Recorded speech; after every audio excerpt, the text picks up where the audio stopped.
The house was never quiet. That was the first rule of living with Derek. If he wasn't shouting at the television, he was shouting at his phone. If he wasn't shouting at his phone, he was chewing loudly, or slamming doors, or stomping his boots on the hardwood floors as if testing their structural integrity. He was a creature of volume. He believed that if he was loud enough, he was right. Celeste M. Everson, 68, lived in the spaces between the noise. She was the ghost in her own machine. She moved softly. She kept the volume on the TV at level 12. She drank her coffee without slurping. On a Tuesday evening, the noise reached a crescendo.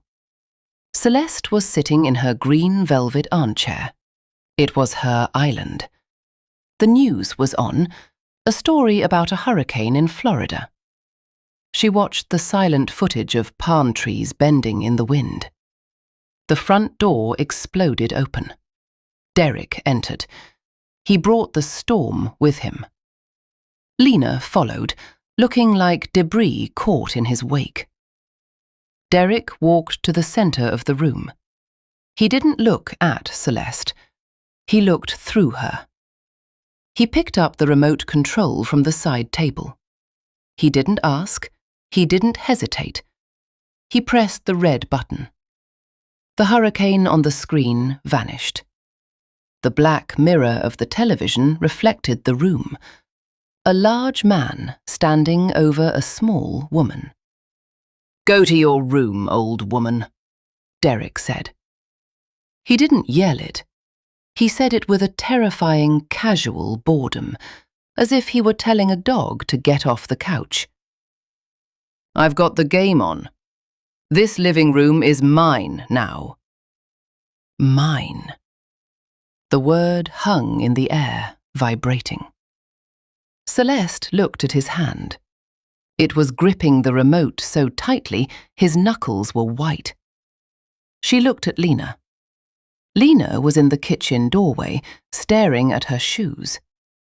Lena's silence was a plea. "Please don't fight him. Please just disappear." Celeste felt a snap inside her head. It wasn't a loud snap. It was the sound of a thread being cut. The thread that connected her to her patience, to her maternal guilt, to her fear. She stood up. "What?" Derek stepped forward, puffing his chest out. "You got something to say?" Celeste looked at him. She looked at his eyes, dilated with cheap power. She looked at his mouth, open and waiting for an argument. He wanted her to scream. He wanted her to cry. He fed on reaction. Celeste gave him nothing. She didn't speak. She didn't frown. Her face became a mask of smooth, cool porcelain. She walked past him. He flinched, expecting a collision, but she glided by with an inch to spare. She walked to her bedroom and closed the door. She turned the lock. In the silence of her room, she didn't weep. She walked to her desk. She took out a pair of scissors. She wasn't going to use them on him. She was going to use them to cut him out of the picture. The next morning, the house was silent. Derek woke up at 10 a.m., expecting the smell of coffee and bacon. There was nothing. The kitchen was cold. The counters were bare. He walked into the living room. "Lena, where's breakfast?" Lena was gone, at work. Derek looked around. "Celeste?" No answer. He walked to her bedroom door. It was open. The bed was made with military precision. The closet door was slightly ajar. He walked in. The closet was half empty. The winter coats were gone. The shoe boxes were gone. The leather pouch that usually sat in the bottom drawer was gone. "Good riddance," Derek muttered. He went to the fridge to grab a soda. He opened the door. The light inside didn't turn on. He frowned. He clicked the water dispenser. Nothing. He pulled out his phone to check the electric company app. No service. What the hell? He walked over to the thermostat. The screen was blank. The house was already beginning to warm up in the midday heat. He tried to turn on the TV. Dead. He tried to switch to Wi-Fi on his phone. Network not found. The silence of the house suddenly felt heavy. It wasn't peaceful. It was oppressive. It felt like the house was holding its breath. Derek called Lena. "Did you pay the bills? The power is out. The internet is dead." I can't talk," Lena whispered. "My card got declined at the gas station. Derek, something is wrong." At that moment, the doorbell rang. It wasn't a friendly ring. It was a single, sustained press. Derek walked to the door and jerked it open. "What?" A man in a sharp grey suit stood there. He wore sunglasses. He held a large manila envelope. He didn't smile. "Derek Miller?" "Yeah, who are you?" The man didn't answer. He extended his arm and dropped the envelope onto Derek's chest. Derek instinctively grabbed it. "You have been served," the man said. "Served what? Is this about the car?" The man turned around and walked toward a black sedan parked at the curb. "Hey!" Derek yelled. "I'm talking to you!" The man got in the car. The window rolled down an inch. "The owner requests that you do not contact her directly," the man said. "All communication goes through Sterling and Associates. Have a nice day." The car drove away. Derek looked at the envelope. Notice to quit. He looked up at the house. The windows looked like dark, unblinking eyes. For the first time, he realized he wasn't alone in the house. He was being watched by the absence of the owner. Celeste was not far away. She was at the Grand Hyatt, room 412. She had turned her phone to Do Not Disturb. She had set up a command center on the hotel desk. Her laptop was open. On the screen was a live feed. Before she left, she hadn't just packed clothes. She had activated the nanny cam she had installed years ago to keep an eye on the dog. A dog Derek had forced her to give away because it shed too much. She watched the screen. She saw Derek pacing in the living room. She saw him throwing the envelope on the floor. She saw him screaming at the air. Volume, mute. She watched him scream in silence. It was pathetic. Without the sound, he looked like a child having a tantrum in a silent movie. She took a sip of tea. Her lawyer, Andrew V. Sterling, had explained the strategy. It was called constructive silence. "Narcissists need fuel," Andrew had said. "They need engagement. If you argue, they win. If you explain, they win. The only way to win is to become a void." Celeste picked up her phone. She opened the banking app. Transfer complete. $50,000 from joint savings to private trust. Transfer complete. $12,000 from checking to legal retainer. She watched the screen again.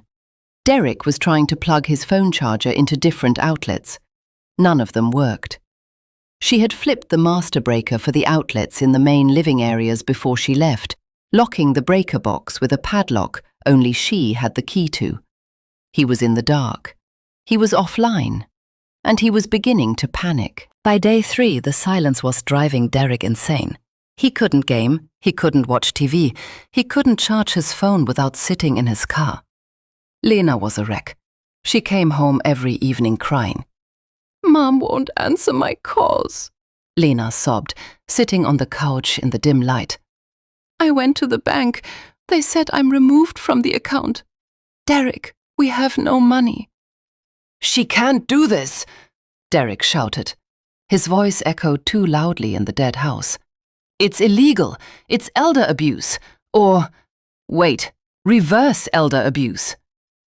She's not abusing us, Derek, Lena whispered. She just left. She's watching us, Derek said. He looked around the room. I feel it. She's here. He started checking the vents. He looked behind the mirrors. You're being paranoid, Lena said. Am I? Derek walked to the kitchen counter. Look at this. He pointed to a single sheet of paper lying on the counter. It hadn't been there this morning. It was a printout of a bank transaction. The Sapphire Club, negative $840. Where did this come from? Lena asked. I don't know, Derek yelled. I went out for a smoke, I came back, and it was here. Celeste smiled in room 412. She hadn't entered the house. She had mailed it. The mail slot in the front door pushed the paper right onto the entryway floor, and the draft carried it to the kitchen. Simple physics, but to Derek it was witchcraft. She knows, Lena whispered, looking at the receipt. Derek, you said you were working late that night. I was networking, Derek lied, but his voice was thin. She's trying to divide us. Don't let her win, babe. It's us against the psycho granny. She's not psycho, Lena said, her voice trembling. She's quiet. On day 7, a courier arrived with a letter. It wasn't an eviction update. It was an invitation. Meeting, Friday, 10 a.m., Sterling and Associates. Topic, settlement. Finally, Derek sneered. She's cracking. She misses the house. She misses us. Watch. I'll go in there, charm the lawyer, cry a little about how hard it is to take care of her, and we'll get the power back on by noon. They arrived at the office. The conference room was cold. Celeste was already seated. She wore a beige blazer. Her hair was cut sharp. She wore dark sunglasses, even though they were indoors. Mum? Lena said. Celeste didn't answer. She didn't turn her head. She pointed to the chairs opposite her. Derek sat down, leaning back, man-spreading. Look, Celeste, glad you came to your senses. This little stunt? Cute. But the Wi-Fi needs to be back on. I have investors calling. Celeste sat perfectly still. She stared at a spot on the wall just above Derek's left shoulder. Mrs. Everson will not be speaking today, Andrew Sterling said. He sat beside her, opening a file. I will be her voice. She's sitting right there, Derek laughed. Mum, stop being weird. Say hello. Celeste didn't blink. The topic is eviction, Andrew continued, and restitution. Restitution? Derek scoffed. For what? Eating her dry meatloaf? Andrew slid a photo across the table. It was a picture of Derek. He was at a restaurant. He was holding the hand of a woman who was definitely not Lena. Lena looked at the photo. The room went deadly quiet. This was taken last Tuesday, Andrew said, paid for with Mrs. Everson's credit card. The steak was medium rare. The wine was a 2018 Cabernet. Derek went pale. That's a client. The client is Tiffany Jones, Andrew read from a file. Also known as Tiffany the Influencer. You have sent her $4,500 in the last 3 months. Lena made a sound. It was a small, choked noise, like an animal being kicked. Lena, baby, it's photoshopped. Derek reached for her hand. Lena pulled away. She looked at Celeste. Mum? Lena whispered. Did you know? Celeste slowly turned her head. She lowered her sunglasses. Her eyes were clear, dry, and sharp as flint. She looked at Lena. She held the gaze for 5 seconds. Then she looked back at the wall. She didn't nod. She didn't shake her head. She just knew. The silence coming from Celeste was louder than Derek's screaming. It was a judgment. It was a mirror reflecting Lena's own shame back at her. "I raised you better than this," the silence said.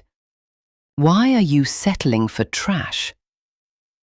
"I want him out," Lena said. Her voice was barely audible. "What?" Derek stood up. "You're listening to her? She's crazy. She's gaslighting us." "She hasn't said a word, Derek," Lena said, standing up. "She hasn't said a single word. You are the one who can't stop lying." "Get out," Andrew Sterling said. "I'm not leaving without my wife." "I'm not going with you," Lena said.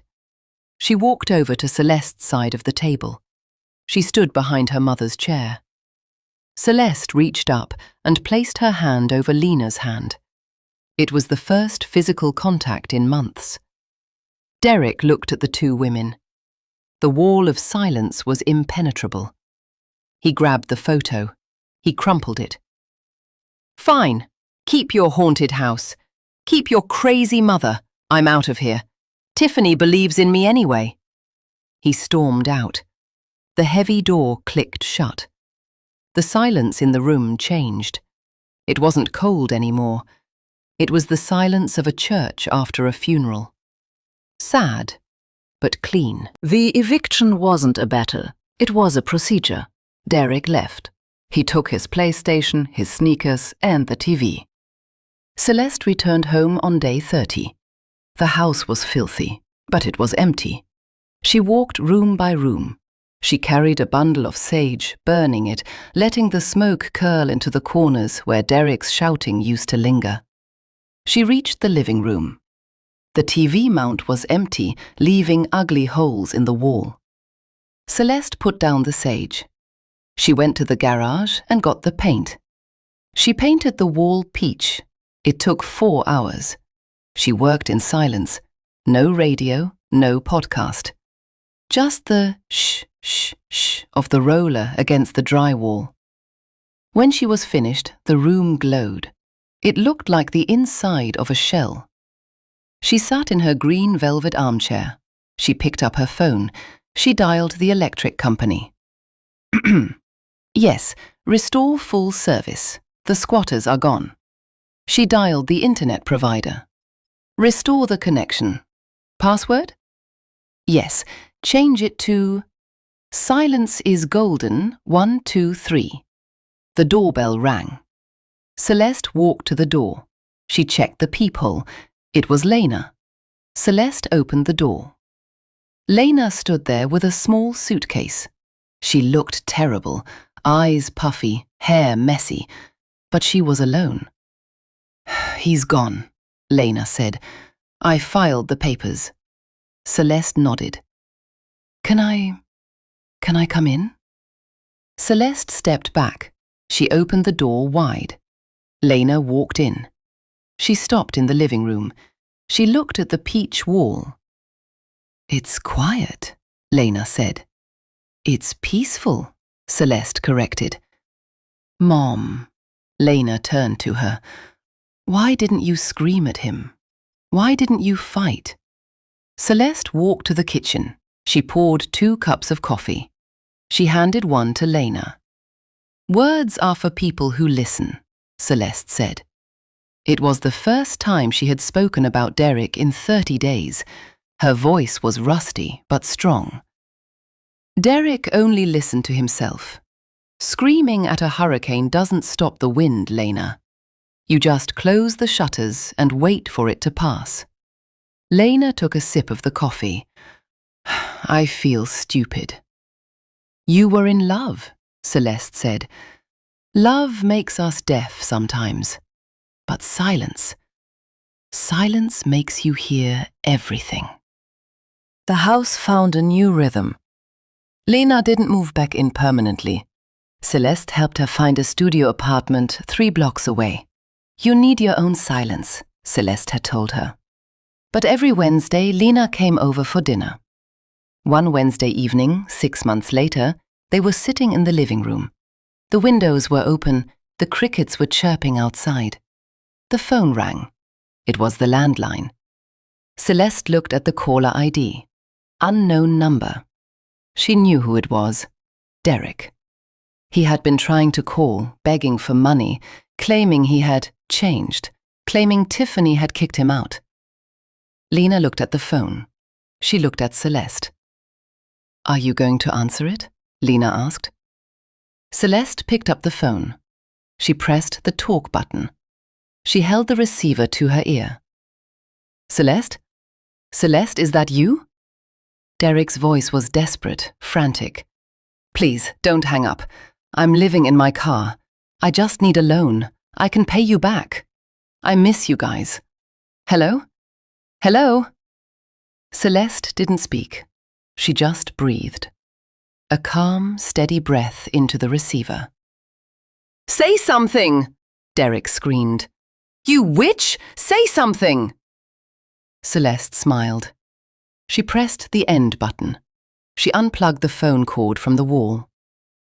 "Who was it?" Lena asked, though she knew. "Just noise," Celeste said. She picked up the remote control.